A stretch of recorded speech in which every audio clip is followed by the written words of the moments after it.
иргэд орсон суугчдад л сайн мэдээлэл өгмөр. Хамгийн их бухимдж байгаа иргэд бол энд байгаа шүү. Нэг талдаа иргэдийн хүсэлт энэ ч цэвэр усны хангамжаа авах хэрэгтэй. Тийм ээ? Төвийн системд холбогдож байгаа бас нэг том ажил нь хийж байгаа учраас зөвөр хүлээцтэй байгаа. Бас тодорхой одоо ямар шалтгааны улмаас өнөөдөр 9 сар ингээ хийж байгаа юм бэ гэдгээ ч гэсэн ярих. Энэ ажил бол ерөнхийдөө 5 сарын 15-наас эхлээд хийгдсэн. Энэ замаа бусад буюу энэ хөдөө аж ахуйн дээд сургууль, технологийн дээд сургууль болон автозамын явган замаар явсан ажлууд бол ерөнхийдөө хийгдээд дууссан. Одоо эцсийн шат буюу энэ автозам дээгүүр явах ажлын хэсэг бол зайлшгүй явахаас арга байхгүй. Инженерийн шугамшилжээг энэ цэвэр усны хангамж байхгүйгээс энд ер нь бол эзний саханцар өвчсөн энэ гүний худгуудаас маш их гарсан. Тийм учраас зайлшгүй инженерийн төв шугам холбох шаардлага гарч байгаа. Тэгээд энэ ард иргэдэд бол тайлбарлахад бол ерөнхийдөө маш их сайнаар хөдөөж авч байгаа. Энэ хотгоны айлууд бол дандаа өөрснөө цэвэр усээс ус буюу дэлгүүрээс ийм худалдаж авч хэрэглэдэг юм байлээ. Тэгээд бид нарыг одоо ингээд цэвэр ус татж байгаа 1000 куб усан сан баригдаад цэвэр усын төвийн усын шугамд олбож байгаа гэхээр ер нь бол ойлгож байгаа. За бид нар мэдээллийн хэсгүүдээр хэрэгслүүдээр бол тодорхой хэмжээнд зарга өгсөн. Холбогдох зам руу хоёр талд нь байршуулсан. Хөрөнгө оруулалт одоо мэдээлэл өг заяа. Яг ард иргэдэд энэ хязээ дуусч ямар график дуусах юм гэдгээ мэдээлэлгүй улмаас л бухимдал үүсээд байгаа байхгүй. Ямар сайндаа би энэ бухимдал үүсгээр газар дээр нь ирж ажиллах. Ямар сайндаа энэ бүхэл бүтэн дүүргийн цагдаагийн хэлтэс энэ ч бүр бүх машин авчирсан ажиллаж байна. Тийм учраас бүгдээрээ энэ дээр цаг минут алдалгүй ажил. Одоо энэ цаг агаарын байдал чинь ажил хийлгэхгүй шүү дээ энэ жил ялангуяа.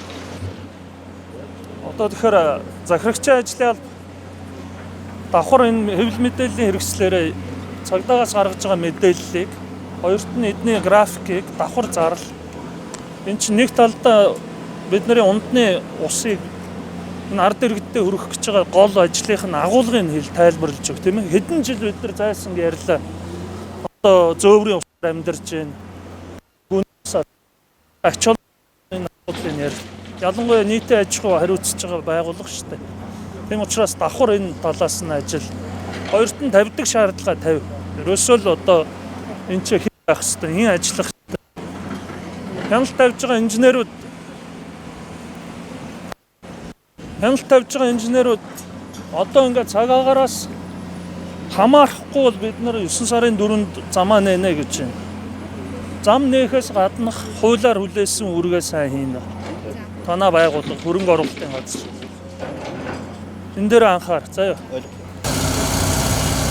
Хараад мадыг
Улаанбаатар хотын замын хөдөлгөөнд бол ачаал нэмж байгаа нэг одоо томоохон хүчин зүйл бол яг дан ганц энэ Улаанбаатар төмөр замын энэ олон улсын зам байж.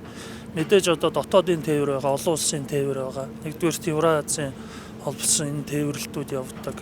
За мөн одоо манай дотоодын тээврээс гадна олон улсын худалдаа одоо эргэлт өссөнтэй холбогдуулаад эрчим нэлээд өндөрссөн байж. За энэ эрчим бол нэгдүгээрт бас Улаанбаатар хотын замын хөдөлгөөний одоо ачаал нэлээд одоо ачаал нэмж байгаа. За хоёр дахь нь бол өнөөдөр Улаанбаатар хот бол нэгдүгээрт 1.5 сая хүн амтай, дээр нь 500 гаруй мянган машин автомашинтай болцсон байж. За өнөөдөр ялангуяа өнөөдөр бидний зогсож байгаа энэ мөч бол 9 сарын 1. Өнөөдөр Улаанбаатар хотод нэгдүгээрт нийт одоо Монгол улсын хэмжээнд боловсролын байгууллага үд хаалгаа нээж. Энэ дэлхийд даяараа цар тахлын одоо энэ цар тахалтай тэмцэж байгаа ч гэсэн Монгол улсын засгийн газар, улсын онцгой комиссараас бол халдвар хамгааллын дэглэмийг барьж байгаад бол нээж байгаа.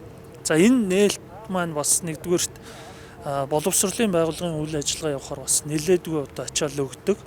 За үүнтэй нь холбогдуулаад нийслэлийн засаг даргын зүгээс бол нэлээд хэдэн одоо чиглэлээр бол арга хэмжээ авч байгаа. Нэгдүгээр дугаараа хязгаарлалтууд байж байгаа.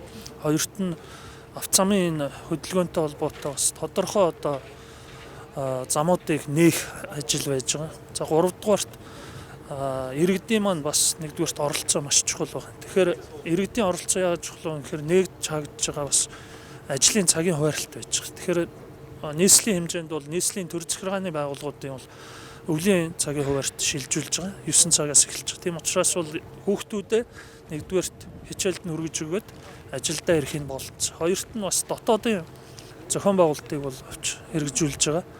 Ер нь бол яг энэ одоо хүүхдийн тарах цагийн хуваарьт бас нэлээдгүй өөрчлөлт орж байгаа. Эхний ээлжинд бид нар нэг 2-7 хоног улсын онцгой комисс боловсролын яамнаас бол энэ зохион байгуулалтаа харъя гэж байгаа. Өнөөдөр нэгдүгээрт хичээлэх өдрийг зөөрүүлж байгаа. Хоёрт нь энэ зөөрүүлсэн хоногудаа бол онлайн болгож байгаа. Тэгэхээр иргэдийн маань бас хөдөлгөөн тэр хэмжээгээр буурах ийм одоо чиглэлийг харж байгаа. Нэгдүгээрт энэ бол зөвхөн замын хөдөлгөөнтэй холбоотой биш. Хүүхдүүдийн ангидаа одоо бөөнд нь байх энэ одоо халдвар хамгааллын дэглэмээ бас барьж байгаа маа. Тийм учраас бол иргэдтэй хандаж хэлэхэд за энэ төр захиргааны байгууллагаас явуулж байгаа энэ үйл ажиллагаанд бас та бүгдийн минь оролцоо бас чухал шүү.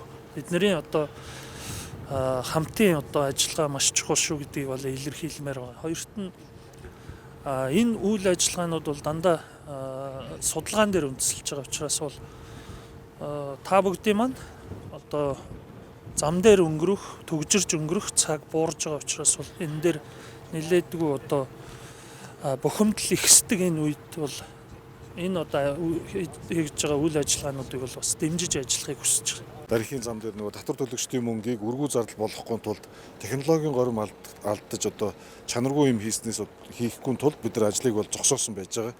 За ингээд өнөөдөр ус ахуулаад бид нар ингээд яг бороо орохгүй үед яг энэ суурь ажил маань одоо үндсэндээ бол одоо хатаалт явагдаж байгаа. Тэгэхээр хатаалт явагдаад бид нар өнөө шөнөөс ахуулаад хоёр ээлжээр дархийн замыг одоо хучаад ойрын хугацаанд бид нар дуусгахаар ингээд төлөвлөж байгаа. Үндсэндээ борооноос одоо бид нар яалчгүй одоо энэ давж хүчин зүйлээс одоо зогсохоос өөр аргагүй байдал технологийн горим алдахгүй тул бид нар зогсохоор хэмжээнд одоо очсон байж байгаа. Бид удахгүй нээх болно.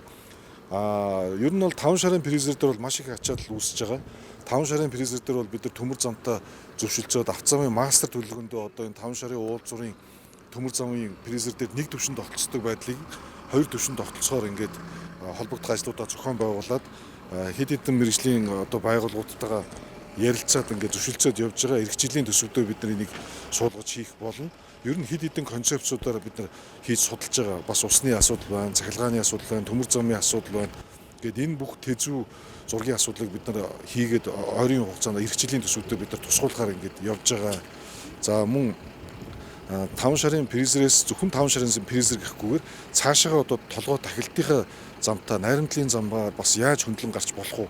Энэ бүх асуудал бас цогцоороо зөвхөн 5 шарын фрезер биш баруун тишээгээ Улаанбаатар хотын баруун бүсийн энэ төмөр замын асуудлыг нэг түвшинд биш одоо хоёр дээгүүр болон доогуур гарахын асуудлыг зөвхөн нэг газар биш 13 байршилтай бид нар энэ төмөс замтаас одоо уулзалт зохион байгуулалтуудаа хийгээд эрхчлийн төсөвт хийхээр явж байгаа.